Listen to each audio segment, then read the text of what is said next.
Acres of Diamonds by Russell H. Conwell, Part 3. But a rich man's son can never know that. He takes his bride into a finer mansion, it may be, but he is obliged to go all the way through it and say to his wife, "My mother gave me that, my mother gave me that, and my mother gave me this," until his wife wishes he had married his mother. I pity the rich man's son. The statistics of Massachusetts showed that not one rich man's son out of 17 ever dies rich. I pity the rich man's sons unless they have the good sense of the elder Vanderbilt, which sometimes happens. He went to his father and said, "Did you earn all your money?" "I did, my son. I began to work on a ferry boat for 25 cents a day." "Then," said his son, "I will have none of your money." And he too tried to get employment on a ferry boat that Saturday night. He could not get one there, but he did get a place for $3 a week. Of course, if a rich man's son will do that, he will get the discipline of a poor boy. That is worth more than the university education of any man. He would then be able to take care of the millions of his father. But as a rule, the rich men will not let their sons do the very thing that made them great. As a rule, the rich man will not allow his son to work. And his mother, why, she would think it was a social disgrace if her poor, weak, little, lily-fingered, sissy sort of a boy had to earn his living with honest toil. I have no pity for such rich men's sons. I remember one at Niagara Falls. I think I remember one a great deal nearer. I think there are gentlemen present who were at a great banquet, and I beg pardon of his friends.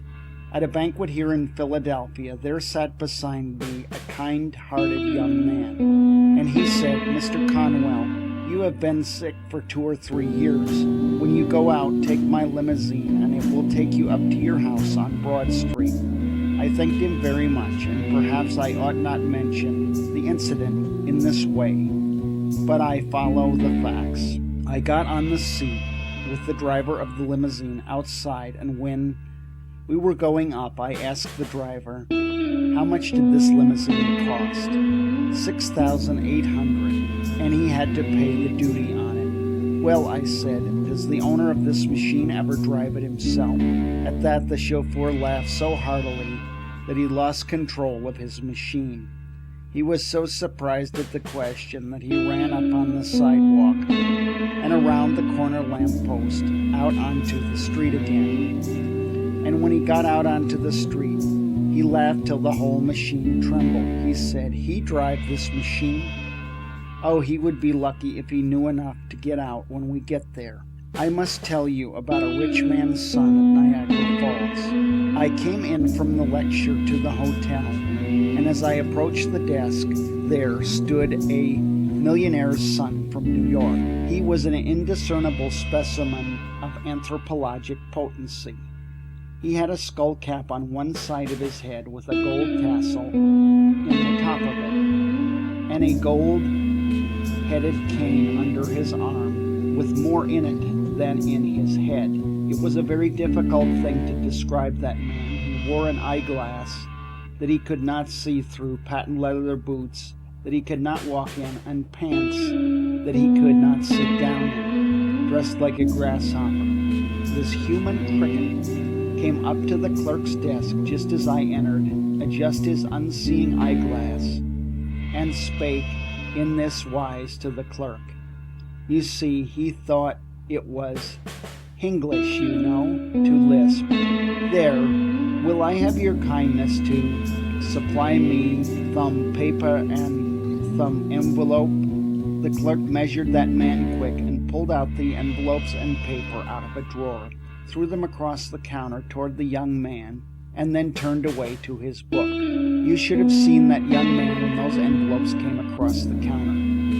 He swelled like a gobbler turkey, adjusted his unseeing eyeglass, and yelled, "Come right back here now there. Will you order a servant to take that paper and envelopes to your desk?" Oh, the poor, miserable, contemptible American monkey. He could not carry paper and envelopes 20 feet. I suppose he could not get his arms down to it. I have no pity for such travesties upon human nature.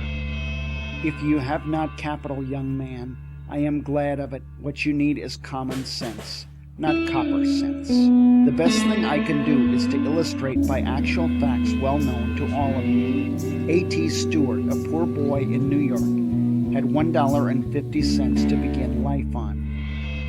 He lost 87.5 cents of that on his very first venture. How fortunate that young man who loses the first time he gambles. That boy said, "I will never gamble again in business," and he never did. How can you lose 87.5 cents? You probably all know the story, how he lost it, because he bought some needles, threads, and buttons to sell, which people did not want, and had left him on his hands, a dead loss. Said the boy, "I will not lose any more money in that way."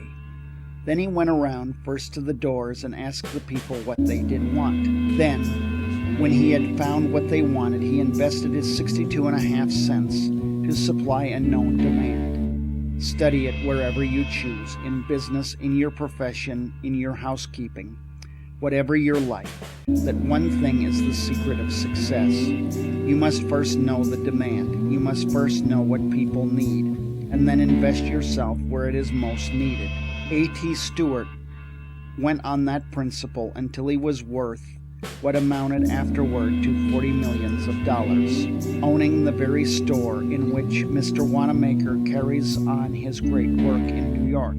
This fortune was made by his losing something, which taught him the great lesson that he must only invest himself or his money in something that people need.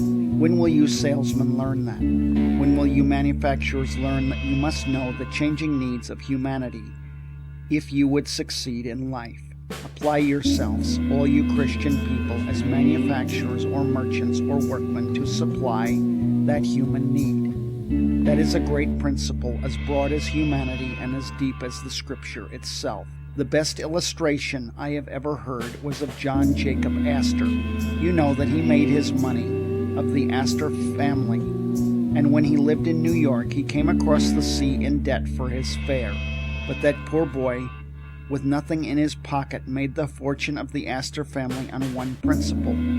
Some young man here tonight will say, well, they could make that fortune in New York, but they could not do it in Philadelphia.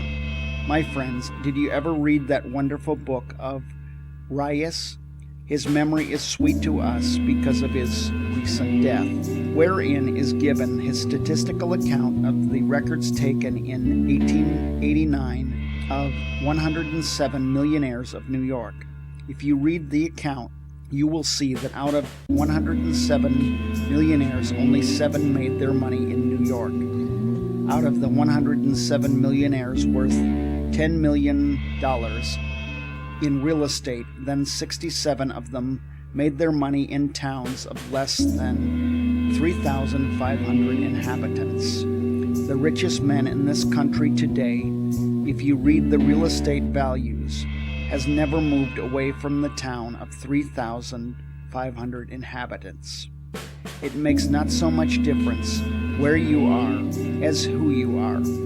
But if you cannot get rich in Philadelphia, you certainly cannot do it in New York. Now, John Jacob Astor illustrated what can be done anywhere. He had a mortgage once on a millinery store, and they could not sell bonnets enough to pay the interest on his money. So he foreclosed that mortgage, took possession of the store, and went into partnership with the very same people in the same store with the same capital. He did not give them $1 of capital. They had to sell goods to get any money. Then he left them alone in the store just as they had been before. And he went out and sat down on a bench in a park in the shade. What was John Jacob Astor doing out there and in partnership with people who had failed on their own hands? He had the most important and, in my mind, the most pleasant part of that partnership on his hands. For as John Jacob Astor sat on that bench, he was watching the ladies as they went by. And where is the man who would not get rich in that business?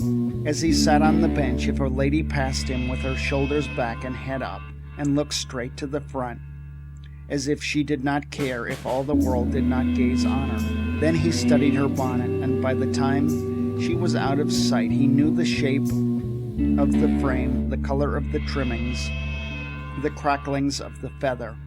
I sometimes tried to describe a bonnet, but not always. I would not try and describe a modern bonnet. Where is the man that can describe one? This aggression of all sorts of driftwood stuck in the back of the head, on the side of the neck, like a rooster, with only one tail and feather left. But in John Jacob Astor's day, there was some art about the millinery business, and he went to the millinery store and said to them, "Now put into the show window just such a bonnet as I described to you, because I have already seen a lady who likes such a bonnet. Don't make up any more until I come back." Then he went out and sat down again, and another lady passed him, of a different form, of different complexion, with a different shape and color of bonnet.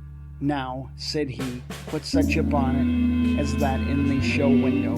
He did not fill the show window uptown with lots of hats and bonnets to drive people away, and then sit on the back stairs and bawl because people went to Wanamaker's to trade. He did not have a hat or bonnet in that show window, but what some lady liked before it was made up. The tide of custom began immediately to turn in, and it had been a foundation of the greatest store in New York. In that line there still exists as one of 3 stores. Its fortune was made by John Jacob Astor after they failed in business, not by giving them any more money, but by finding out what ladies liked for bonnets before they wasted any material in making them up. I tell you, if a man could foresee the millinery business, he could foresee anything under heaven. I suppose I were to go up through the audience tonight and ask you, in this great manufacturing city, if there were any opportunities to get rich in manufacturing. "Oh yes," some young man says. "There are opportunities here still if you build with some trust, and if you have $2 or $3 millions to begin with as capital."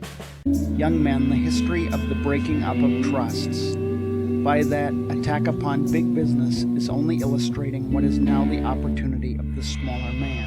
The time never came in the history of the world when you could not get rich by quickly manufacturing without capital as you can now. But you will say, you cannot do anything of the kind. You cannot start without capital, young men. Let me illustrate for a moment. I must do it. It is my duty to every young man and woman, because we are all going into business very soon on the same plan. Young man, remember, if you know what people need, and you have gotten more knowledge of the fortune than any amount of capital can give you. There was a young man out of work living in Hingham, Massachusetts. He lounged around the house until one day his wife told him to get out and work. And as he lived in Massachusetts, he obeyed his wife. He went out and sat down on the shore of the bay and whittled a soaked shingle out into a wooden chain. His children that evening quarreled over it, and he whittled a second one to keep peace. While he was whittling the second one, a neighbor came in and said, "Why don't you whittle toys and sell them? You could make money at that."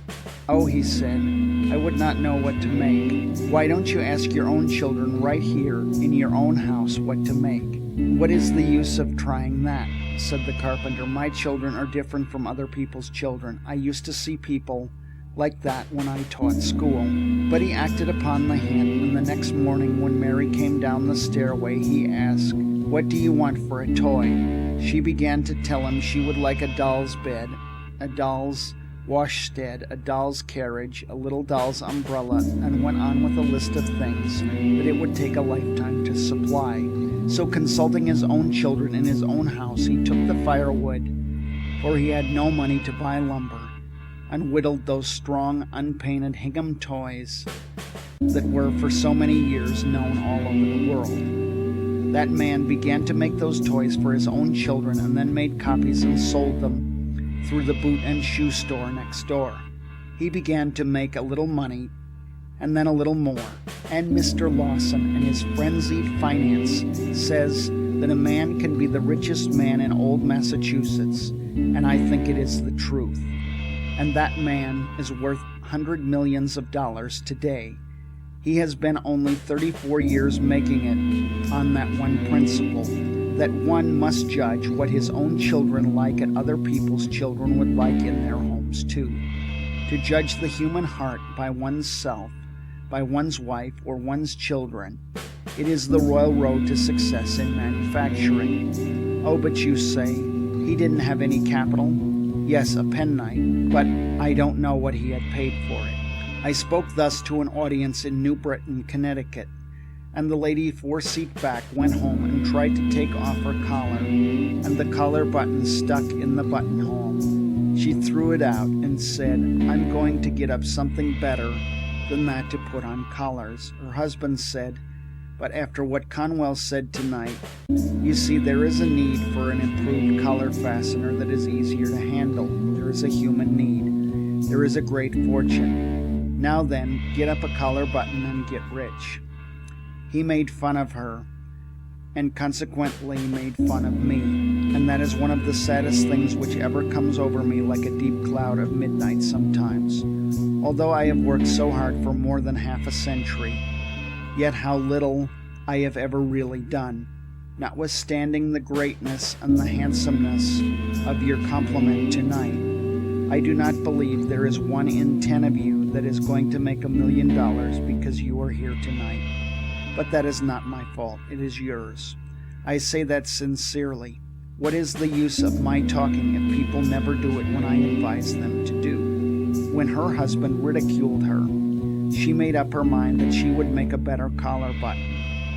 And when a woman makes up her mind, she will, and does not say anything about it. She does it. It was that New England woman who invented the snap button, which you can find anywhere now. It was first a collar button with a spring cap attached to the outer side. Any of you who wear modern waterproofs know that button simply pushes together, and when you unbutton it, you simply pull it apart. That is the button to which I refer, and which she invented.